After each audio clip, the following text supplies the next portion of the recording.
Купив крипти на $100, перевів її в інше місце і вже зняв 105. І заробив, можна сказати, просто так на рівному місці. І представте, що це зробив багато разів. Я думаю, ви зрозуміли, про що це буде відео. Це буде, звісно, що про арбітраж та арбітраж крипти. Арбітраж – доволі популярна тема на сьогодні. Ми поговоримо, як на ній реально можна заробити, та дуже важливо, яка є небезпека, про яку більшість мовчить і її важливо уникати. Про все це поговоримо в цьому відео, тому дивіться до кінця. Тож почнемо з основи. Перше, що таке арбітраж? Арбітраж – це коли ви купляєте одну і ту саму криптовалюту, але ви, наприклад, на одній біржі вона коштує там $100, наприклад, Solana, представимо. Вона коштує на одній біржі $100, ви її купляєте, а на іншій біржі вона коштує 105. І ви з однієї біржі, купивши за 100, переводите на іншу і продаєте. І тим самим ви заробляєте різницю. До речі, один факт для вас. Ось оцей Кучерявий, який створив біржу FTX, він перший капітал заробив на тому, що він займався арбітражом. Він купляв якусь чи біткоін, чи ефір, і він її купляв в США і продавав на південно-корейських біржах. Тоді різниця в ціні була аж 10%. І він це міг робити на дуже великих сумах. І за рахунок цього він сколотив оцей перший капітал, щоб відкрити біржу FTX. Стоїть дуже важливе питання у новачків тоді, за рахунок чого виникає ця різниця в курсі. Перше, вона виникає за рахунок якихось обмежень. Наприклад, той Кучерявий, про якого ми говорили, він в Південній Кореї було обмеження на поповнення бірж грошима, USDT-шками. І через це менше грошей заходило, відповідно, курс був більший. Зазвичай через такі обмеження різниця курсу і виникає. Коли біржа працює дуже стабільно і красиво, дуже рідко відбувається велика різниця в курсах. Зараз давайте, друзі, більш детальніше поговоримо про які є варіанти арбітражу. Перед цим прошу вас поділитися в коментарях, про які саме способи заробітку на крипті ви хотіли би дізнатися більш детальніше. Про це я запишу відео. Які є, в принципі, види арбітражу? Звісно, що це арбітраж криптовалюти. Ви заробляєте на різниці між ціною крипти на одній біржі та іншій. Від чого залежить заробіток в таких ситуаціях? Перше, він залежить від вашого доходу від маржі, тобто ця різниця між курсами. Бо якщо різниця хоча б, наприклад, там 0,5%, іноді буде важко заробити. Якщо чим оця більша різниця, наприклад, там 2, 3, 4%, тоді ваш більший заробіток. Друге, наскільки швидко ви можете зробити круг.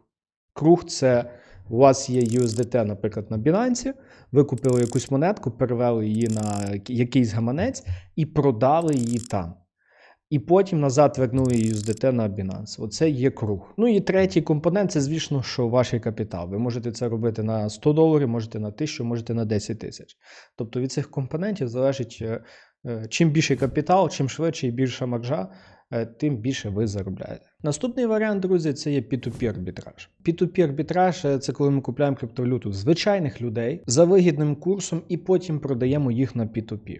Є різні ситуації, є люди, які, наприклад, не хочуть світити свої гроші на біржі і готові поступитися курсом, щоб анонімно продати. Умовно, це той самий спосіб заробітку, як і в звичайних обмінниках. Тільки тут ви замість долара євро обмінюєте біткоін, Solana, BNB та й інші монетки. Зараз найбільші P2P біржі – це, звісно, що Binance, далі йде Bybit, OKX і Whitebit. Заробіток на P2P торгівлі дуже так само сильно залежить від того, наскільки ви знаходите якісну зв'язку. Тому що може бути таке, що, наприклад, продати біткоін за гривні курс такий собі, а, наприклад, за PayPal, ті, хто особливо працює з американцями, щось їм продає, ви дуже знаєте, як важко завести PayPal в Україну, яка це велика комісія. От ми іноді з деяких платежів втрачаємо 7-8%.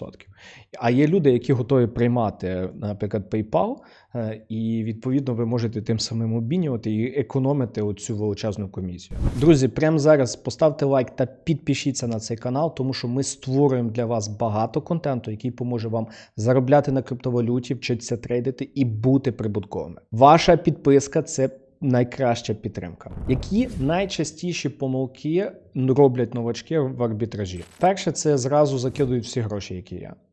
Тому що ви повинні зрозуміти, що якщо ви будете робити, наприклад, P2P криптовалюти, ви будете часто використовувати блокчейн-мережі. Там іноді може бути затримка, може бути більша комісія за газ. Тобто ви маєте вивчити усі ці нюанси перед тим, як ви закинете якусь солідну суму. Тому завжди починайте з чогось невеликого, там 10, 20, 50, не більше $100. Зрозумійте кожен аспект і тільки тоді заходьте на повну. Другий варіант – це ви попадаєте в якусь там групу по арбітражу, і вам хтось каже, я вам продам капець зв'язку, де ви будете получати там 20% за круг і дуже швидко круг будете робити. Зрозумійте одну штуку. Якщо такі люди можуть получити так швидко, легко гроші, вони самі це зроблять. Тому не ведіться, халяви нема. Кожна людина зранку прокидається і думає, як заробити гроші для себе, для своєї сім'ї, і, можливо, десь потім когось чуть-чуть виникає думка про оточуючих. Тому не будьте наївними, будь ласка. Наступне, використовуйте лише перевірені платформи, бо іноді вас можуть завести на якусь скам-біржу, яка непонятно скільки часу працює. Раджу використовувати біржі, які є вже доволі довго, особливо є на CoinMarketCap. Ви можете побачити їхні резерви, їхню історію. Тільки з такими площадками працюйте. Бо бувають ситуації, що ви робите арбітраж на монетку, яка є на якійсь непонятній біржі, якийсь там, наприклад, там BitGet. Ну, BitGet ще непогано, BitMEX. Тобто є багато різних бірж, і вони можуть вас просто тупо скаманути. Тому будьте з ними дуже обережні. Ну, друзі, давайте для вас підсумую. Якщо ви хочете спробувати арбітраж криптовалют, мої поради для вас. Перше, почніть з малого, не ризикуйте всіма грошима, тому що ви зробите помилки, краще робити їх на малих грошах. Друге, вчіться, знаходьте людей, які є давно в темі, вони поможуть вам зробити це в рази швидше і уникнути помилок, які роблять майже всі новачки. Постійно щось вивчайте нові біржі, нові зв'язки, тому що ви навіть не будете знати, де нові можливості можуть утворитися. Наступне, раджу чим пошвидше знаходити сервіси, які моніторять ціни криптовалют, щоб чим краще і швидше знаходити зв'язки. А прямо зараз я для вас підготував дуже круте відео, як почати свій шлях трейдингу криптовалют, щоб ви заробляли, уникали більшості помилок. Перевага цього відео, я тут зібрав поради, які я сам особисто використовую після 10 років в цій сфері.